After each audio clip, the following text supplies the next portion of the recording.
अस्सलाम वालेकुम। अगर आपके एक या दो दांत हिलते हैं और बावजूद दवाई के वो हिलना बंद नहीं करते तो उसको निकलवाइएगा मत।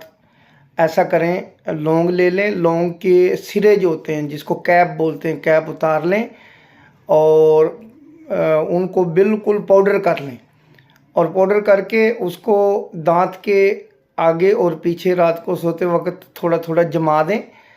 उससे सुबह उठेंगे आप अपनी उसी रूटीन से खाना वगैरह खाएं, कुली वगैरह करें।